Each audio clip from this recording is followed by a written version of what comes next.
Everybody have you nice day. आज आपके अपने चैनल जियो ज्ञान के अंदर आपका स्वागत है।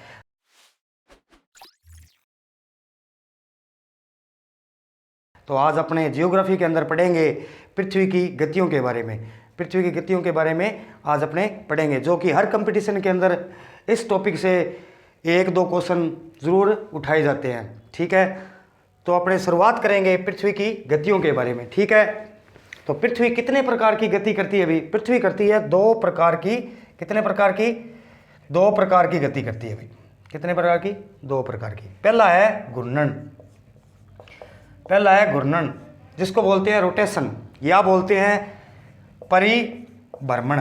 क्या बोलते हैं अभी? परिभ्रमण बोलते हैं। ठीक है, दूसरी गति है परिक्रमण। क्या बोलते हैं अभी? परिक्रमण, जिसको बोलते हैं रिवोल्यूशन। इंग्लिश के अंदर बोला जाता है रिवोल्यूशन। तो पहली गति के अंदर अपने बात करेंगे, घूर्णन के अंदर बात करेंगे कि इसके अंदर क्या होता है भाई। तो इसके अंदर क्या होता है? पृथ्वी अपने अक्ष पे क्या है? पृथ्वी अपने अक्ष पर क्या है? पश्चिम से पूर्व की ओर ऐसे गति करती हुई घूमती है, अपने अक्ष पे घूर्णन करती है। तो इसके अंदर क्या होगा कि पृथ्वी के किस प्रकार घूर्णन करती है? पश्चिम से पूर्व की ओर। तो इसको याद करने के एक शॉर्टकट ट्रिक क्या है? पप्पू। क्या है? पप्पू। इसके माध्यम से याद करते हैं कि पृथ्वी क्या है? पश्चिम से पूर्व की ओर घूर्णन करती है। ठीक है, तो इससे क्या होता है कि पृथ्वी क्या है? घूर्णन करने के बाद क्या है? पृथ्वी एक घूर्णन अपना पूरा करने में कितना समय लेती है?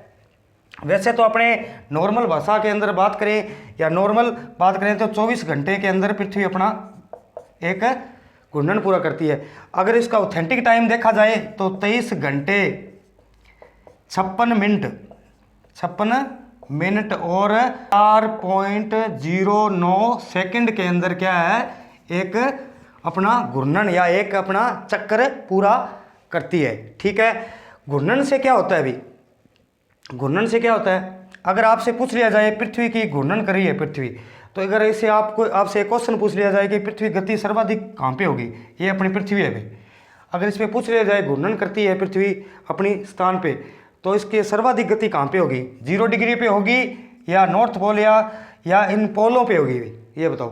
तो पृथ्वी की सर्वाधिक गति कहाँ पे होने वाली है? पृथ्वी की सर्वाधिक गति होने वाली है 0 डिग्री पे। किस कहाँ पे? 0 डिग्री पे। अगर आपसे पूछ लिया जाए तो सर्वाधिक गति 0 डिग्री पे है तो कम कहाँ पे होगी? तो कम होगी कहाँ पे? ध्रुवों पे। कहाँ पे होगी? ध्रुवों पे। ठीक है, पोलों पे क्या है? पृथ्वी की गति कम होती है। अगर औसतन की बात की जाए तो यह 60 डिग्री के ऊपर क्या है? पृथ्वी की औसत गति होती है। ठीक है, तो घूर्णन से क्या क्या होता है अभी? घूर्णन से क्या होता है? घूर्णन से होता है पृथ्वी के अंदर क्या है? पृथ्वी पे दिन रात बनती है अभी। क्या बनती है अभी? घूर्णन से क्या होगा? घूर्णन से होगा भी पृथ्वी पर जो अपने दिन रात बनती है ना, वो क्या है? सिर्फ और सिर्फ घूर्णन की वजह से बनते हैं। दिन रात का बनना।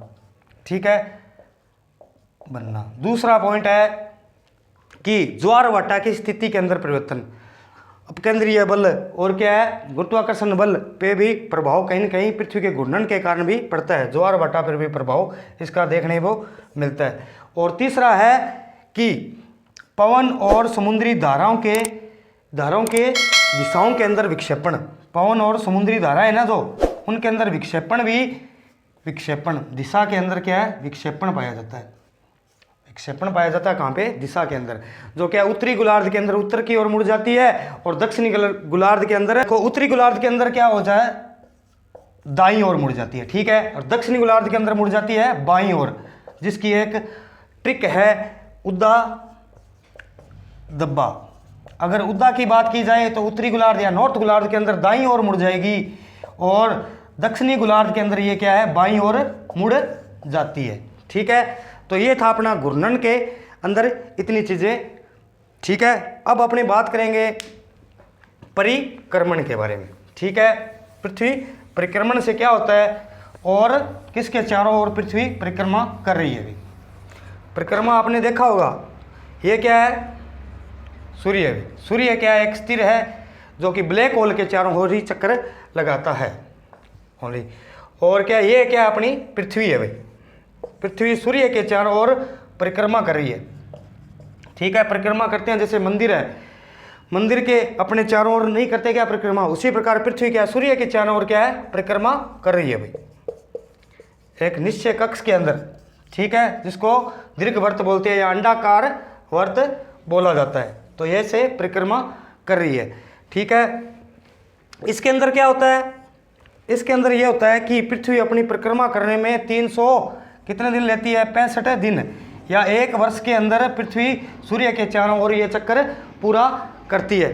तो अपने सीधा 365 दिन है। अगर वैसे ऑथेंटिक बात की जाए इसका तो क्या है, 365 दिन 6 घंटे एक्स्ट्रा होते हैं, जो कि 4 साल के बाद एक लीप वर्ष के रूप में सामने आते हैं, जिसके अंदर क्या है फरवरी क्या होती है 29 दिन की। किसके अंदर क्या होती है, फरवरी होती है 29 दिन की। ठीक है, तो टोटल दिन कितने हो जाते हैं, जब लीप वर्ष होता है तो 366 दिन होते हैं। ठीक है, तो परिक्रमा के अंदर ऐसा होता है। और एक बात और है, जब पृथ्वी सूर्य के नज़दीक और दूरी कब होती है और औसतन दूरी क्या है, इसके बारे में अपने अध्ययन करेंगे। ये देखो अंडाकार रूप में पृथ्वी सूर्य के चारों ओर चक्कर लगा रही है भी, ये तो है अधिक दूरी। क्या है, अधिक दूरी। और ये है पृथ्वी की क्या है, कम दूरी।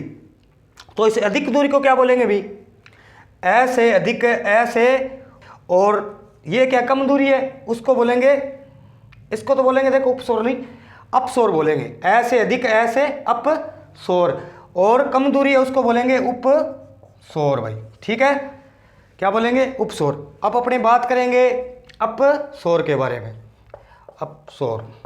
अपसौर के अंदर क्या है, ऐसे अधिक, अधिक का मतलब क्या होगा, पृथ्वी और सूर्य के बीच क्या है दूरी, क्या है अधिक है। अधिक कब होगी, 4 जुलाई को, 4 जुलाई को। और ये दूरी कितनी होती है, ये दूरी होती है 15 करोड़ 20 लाख किलोमीटर।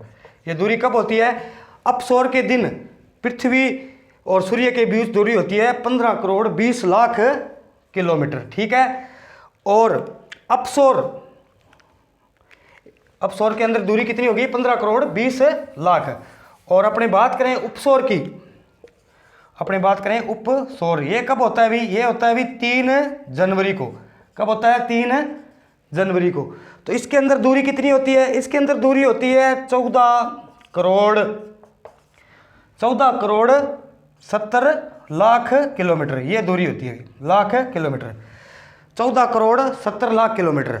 अगर अपने पृथ्वी और सूर्य के बीच औसतन दूरी की बात करें, पृथ्वी और सूर्य के बीच अगर औसतन दूरी की बात की जाए, ये अपनी पृथ्वी है और ये सूर्य है, इसके बीच औसतन दूरी की बात की जाए, औसतन दूरी कितनी होने वाली है, 14 करोड़ 96 लाख किलोमीटर। ये दूरी है भाई औसतन। तो क्या है, अपसौर उपसौर के बारे में आपने पढ़ लिया, इससे क्या होता है। ठीक है, और इतनी दूरियां कितनी हैं, ठीक है, ये कब होती है, इनका टाइम क्या है। ठीक है, और अब आपको बताते हैं कि घूर्णन के बारे में अपने पढ़ लिया। अब बात करेंगे परिक्रमण। परिक्रमण से क्या होता है भाई, ये परिक्रमण करने से क्या क्या होता है, क्या क्या परिवर्तन होता है भाई। परिक्रमण से क्या होता है, दिन रात का छोटा बड़ा होना भाई। परिक्रमण से क्या है, ये क्या है, अपना सूर्य है और इसके चारों ओर चक्कर लगा रही है पृथ्वी, तो इसको परिक्रमण किसे क्या क्या होता है भाई। एक तो होता है दिन और रात क्या होते हैं, छोटे बड़े होते हैं भाई। क्या होते हैं, छोटे और बड़े होते हैं। दूसरा क्या होता है, ऋतुओं के अंदर परिवर्तन होता है। क्या होता है, ऋतुओं के अंदर परिवर्तन देखने को मिलता है। 6 ऋतुएं मानी गई है एनसीईआरटी के अनुसार। ठीक है, दिन रात का छोटा बड़ा होना और क्या, ऋतुओं के अंदर परिवर्तन होना। ठीक है, यह सभी क्या है, पृथ्वी की गति के कारण होता है भी। ठीक है, तो अपने परिक्रमण गति के कारण यह सब संभव है।